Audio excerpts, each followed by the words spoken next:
Selamat pagi, Shalom Bapak Ibu sekalian yang dikasihi Tuhan. Kita bertemu kembali di dalam kontekstual Bible reading, dan pagi ini kita sampai di surat 1 Petrus 2. Kita akan membaca dari ayat 1 sampai 25. Dipersilahkan. 1 Petrus pasal 2.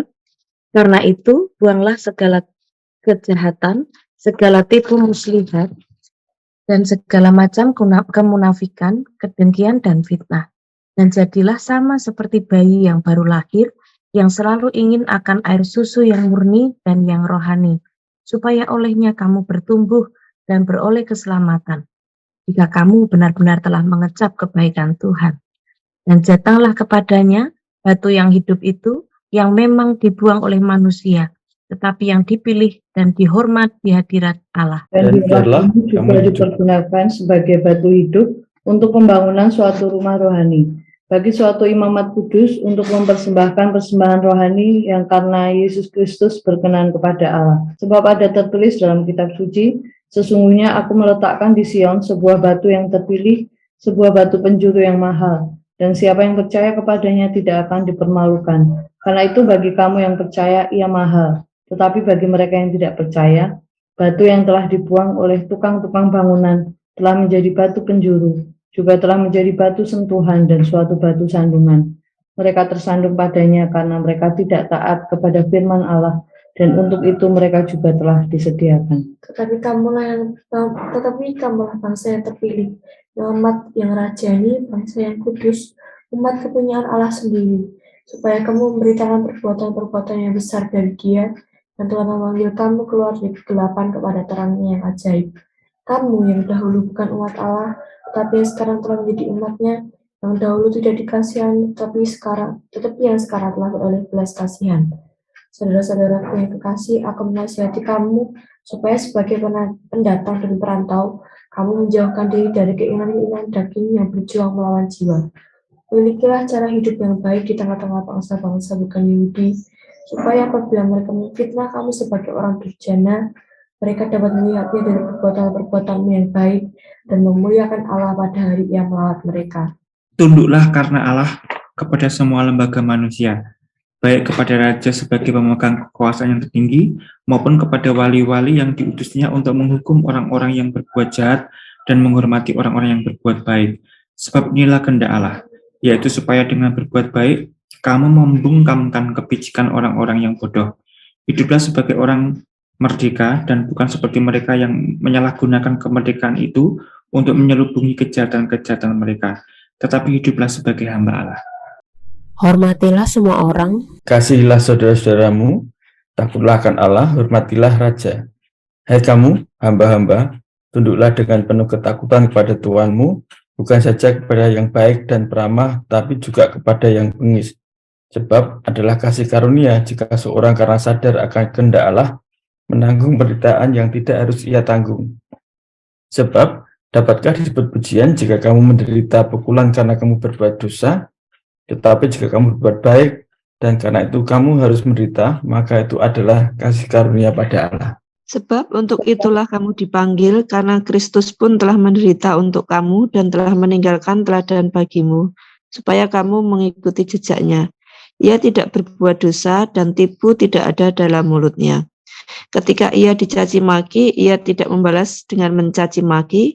Ketika ia menderita, ia tidak mengancam, tetapi ia menyerahkannya kepada Dia yang menghakimi dengan adil. Ia sendiri telah memikul dosa kita di dalam tubuhnya di kayu salib, supaya kita yang telah mati terhadap dosa hidup untuk kebenaran. Oleh bilur-bilurnya kamu telah sembuh. Sebab dahulu kamu sesat seperti domba, tetapi sekarang kamu telah kembali kepada Gembala dan Pemelihara jiwamu. Ya, puji Tuhan. Terima kasih untuk pembacaan firman Tuhan. Kalau kemarin kita sudah belajar bagaimana Kristus telah menebus kita, ya. Kita ditebus bukan oleh barang yang fana. Kita ditebus dari cara hidup kita yang sia-sia yang telah kita warisi dari nenek moyang kita, dengan darah yang mahal, dengan darah Kristus, dan kita sudah menjadi anak-anak Allah. Maka di pasal yang kedua ini, Rasul Petrus secara khusus menasihati kepada jemaat yang ada di Asia Kecil ya, kepada orang-orang percaya yang ada di Asia Kecil. Di ayat 1 sampai 10 kita akan belajar bagaimana Kristus sebagai batu penjuru, dan jemaat yang ada di Asia Kecil yang sudah mengecap kebaikan Tuhan. Rasul Paulus menasihati supaya mereka membuang segala kejahatan, segala tipu muslihat, segala macam kemunafikan, kedengkian, dan fitnah. Itu adalah satu hal yang harus dilakukan sebagai orang-orang yang telah ditebus oleh Tuhan, maka harus membuang segala kejahatan. Dan yang kedua, menjadi sama seperti bayi yang baru lahir, yang selalu ingin akan air susu yang murni dan yang rohani. Sebagai orang yang sudah dilahirkan baru, mereka menjadi bayi-bayi rohani, dan dikatakan bahwa seorang bayi itu selalu ingin akan air susu yang murni. Air susu yang murni adalah firman Allah yang hidup, yang berkuasa untuk memberikan pertumbuhan kepada bayi-bayi rohani sehingga mereka semakin bertumbuh di dalam imannya. Sehingga inilah hal yang harus kita dilakukan sebagai orang-orang yang telah dilahirkan, membuang kejahatan dan juga selalu ingin akan air susu yang murni, yaitu firman Allah sendiri, sehingga kita terus bertumbuh di dalam iman kita dan beroleh keselamatan. Dan kemudian dikatakan di dalam ayat keempat dan seterusnya bahwa Kristus ada batu penjuru. Batu penjuru adalah sebuah batu yang diletakkan di sudut bangunan ya, dalam konstruksi bangunan kuno di dalam zaman Alkitab itu dikatakan sebuah batu penjuru adalah sebuah batu yang diletakkan di sudut bangunan ya, yang biasanya batu yang berukuran paling besar, yang kokoh dan rapi bentuknya, yang fungsinya adalah sebagai alat ukur bangunan. Dan Kristus dikatakan sebagai batu penjuru. Namun di pasal 6 dikutip dari kitab Yesaya ya, dikatakan bahwa sesungguhnya aku meletakkan di Sion sebuah batu yang terpilih, sebuah batu penjuru yang mahal, dan siapa yang percaya kepadanya tidak akan dipermalukan. Sehingga kalau kita percaya kepada batu penjuru itu, mereka akan menjadi orang-orang yang percaya, akan menjadi umat pilihan Allah. Tetapi dikatakan bahwa banyak orang yang tidak mau percaya kepada batu penjuru itu, justru mereka membuang batu itu dan menjadi sebuah batu sentuhan atau batu sandungan, sehingga orang-orang Israel yang tidak percaya kepadanya, di ayat yang ke-8 dikatakan mereka tersandung padanya karena mereka tidak mau taat kepada firman Allah, padahal itu semua telah disediakan kepada mereka. Tetapi kepada kita yang percaya kepada batu penjuru, maka kita yang dahulu bukan umat Allah, kita akan menjadi umat Allah. Katakan di ayat 9, tetapi kamulah bangsa yang terpilih, imamat yang rajani, bangsa yang kudus, umat kepunyaan Allah sendiri. Supaya apa? Supaya kita memberitakan perbuatan-perbuatan yang besar dari Dia yang telah memanggil kita keluar dari kegelapan kepada terangnya yang ajaib. Inilah yang dijanjikan oleh Allah. Siapa yang percaya kepada sang batu penjuru, yaitu Yesus Kristus sendiri, orang-orang yang dulunya bukan umat Allah, dia akan disebut sebagai umat Allah. Dia adalah bangsa yang terpilih, dia adalah imamat yang rajani, dan menjadi bangsa yang kudus, umat kepunyaan Allah sendiri, dengan tujuan supaya dia memberitakan perbuatan-perbuatan Allah yang besar. Dan puji Tuhan, kita termasuk orang-orang di dalamnya, orang yang sudah percaya kepada sang batu penjuru. Selanjutnya dikatakan di dalam bagian kedua, di dalam ayat 11 sampai 17, kita dituntut untuk hidup sebagai hamba-hamba Allah. Apa saja yang Tuhan inginkan, dikatakan di dalam ayat yang ke-11 dan ke-12, kita sebagai pendatang dan perantau, kita harus menjauhkan diri dari keinginan-keinginan daging yang berjuang melawan jiwa. Dan kedua, kita harus memiliki cara hidup yang baik di tengah-tengah bangsa-bangsa bukan Yahudi. agar ketika mereka memfitnah kita sebagai orang-orang yang durjana, mereka dapat melihat perbuatan-perbuatan kita yang baik dan memuliakan Allah. Inilah yang diharapkan sebagai hamba-hamba Allah yang telah ditebus. Kita hidup di dalam kebenaran, menjauhkan diri dari segala keinginan daging, dan juga memiliki cara hidup yang baik di tengah orang-orang yang tidak percaya.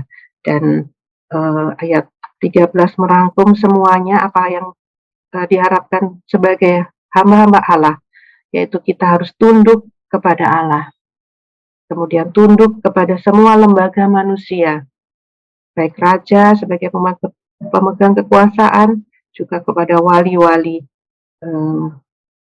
yang diutus untuk menghukum orang-orang yang berbuat jahat dan menghormati orang-orang yang berbuat baik.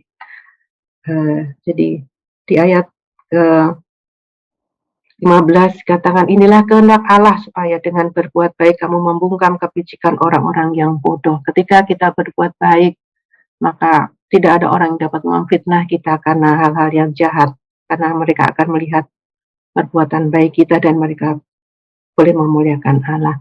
Kemudian dikatakan di ayat 16, kita harus hidup sebagai orang yang merdeka, tetapi bukan seperti mereka yang menyalahgunakan kemerdekaan itu untuk menyelubungi kejahatan mereka, tetapi hidup sebagai hamba Allah.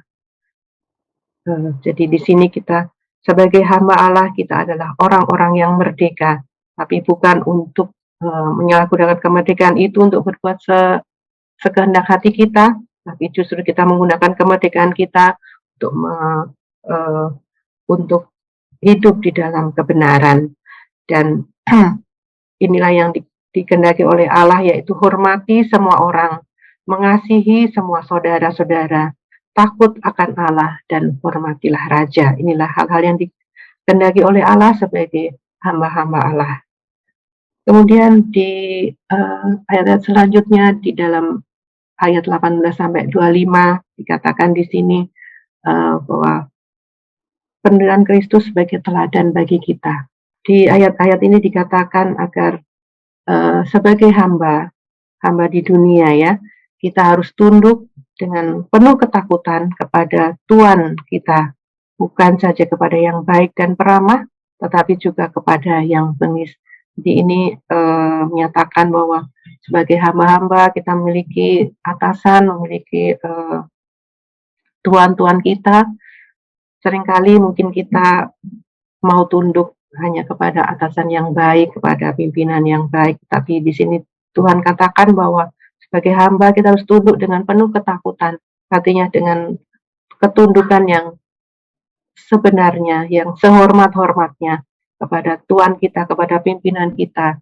Bukan hanya kepada mereka yang baik dan peramah, tetapi juga kepada yang bengis atau kepada yang jahat. Inilah yang dikehendaki oleh Tuhan, sehingga sikap kita harus benar kepada Tuhan yang baik maupun Tuhan yang jahat. Dan dikatakan bahwa ketika kita menderita, bukan karena perbuatan jahat kita, tetapi karena suatu hal yang menderita bukan karena perbuatan jahat, tetapi karena perbuatan baik kita, maka dikatakan bahwa itu adalah suatu kasih karunia. Karena kalau kita menderita pukulan karena kita berbuat dosa, tidak bisa disebut sebagai pujian, ya. Tetapi ketika kita berbuat baik dan kita harus menderita, dikatakan bahwa itu adalah kasih karunia pada Allah. Itu adalah hal yang dikehendaki oleh Allah. Kita rela menderita seperti Kristus telah menderita bagi kita. Dikatakan bahwa Kristus telah meninggalkan teladan bagi kita, dan kita harus mengikuti jejaknya. Dia yang tidak pernah berbuat dosa, tidak ada tipu muslihat di dalam mulutnya. Dia dicaci maki karena dosa kita. Dia rela menderita di atas kayu salib, dan dia rela menanggung semuanya itu. Supaya apa? Supaya kita yang berdosa, kita yang harus menderita karena dosa-dosa kita, Kristus telah menanggung semuanya itu di atas kayu salib, sehingga kita yang telah mati terhadap dosa, kita boleh hidup untuk kebenaran. Dan dikatakan di ayat 24, oleh bilur-bilurnya kamu telah sembuh. Inilah yang telah dilakukan oleh Kristus.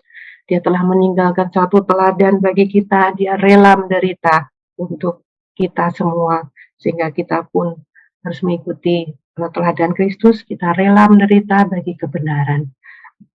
Dari apa yang telah kita pelajari pagi ini, saya mendapatkan beberapa amanat teks, yaitu bahwa Yesus adalah batu penjuru.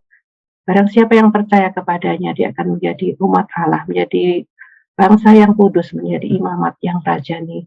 Dan yang kedua, Allah menghendaki kita agar kita hidup sebagai hamba yang memiliki cara hidup yang baik di tengah-tengah orang yang tidak percaya, sehingga mereka boleh memuliakan Allah. Dan yang ketiga, Allah menghendaki kita mengikuti teladan Kristus yang rela menderita agar kita hidup untuk kebenaran. Aplikasinya buat kita pagi ini, apakah saya dan saudara sudah memiliki cara hidup yang benar, cara hidup yang baik di tengah orang-orang yang tidak percaya, sehingga kita tidak menjadi batu sandungan buat mereka. Dan yang kedua, apakah saya dan saudara rela menderita seperti teladan Yesus untuk kemuliaan Allah. Kiranya firman Tuhan pagi ini boleh memberkati kita semua. Terima kasih, Tuhan Yesus memberkati. Ya, terima kasih. Pagi ini kita diingatkan meneladani Yesus, supaya kita terus serupa dengan Yesus dalam pribadi dan pelayanannya. Kita sambut dengan satu lagu bagaikan bejana yang siap terus dibentuk. Ku mau sepertimu Yesus.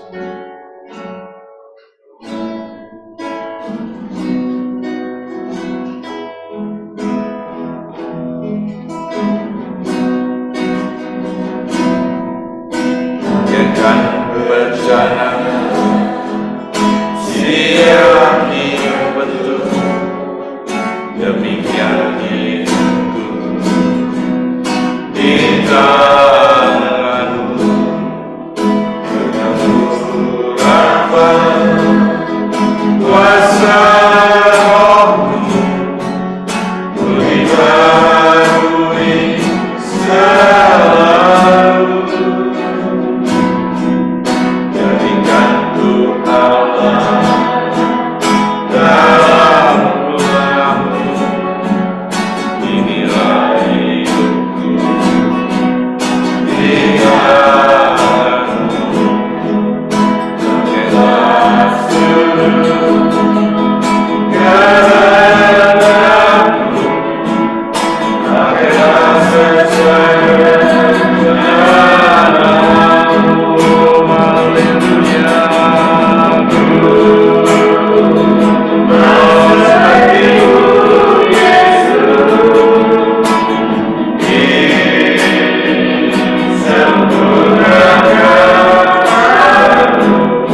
ini kami terus diingatkan supaya hidup dalam kesucian kekudusan, menjadi hamba-hamba Tuhan dan meneladani Yesus baik dalam penderitaan pelayanannya, supaya kami serupa dengan Yesus dalam pribadi dan dalam pelayanan Yesus. Hidup Yesus ada di dalam kami semuanya, supaya menjadi kesaksian yang baik dan memuliakan Tuhan, membawa jiwa pada Kristus, dan Tuhan terus sertai kami supaya kami hidup dalam ketaatan kekudusan.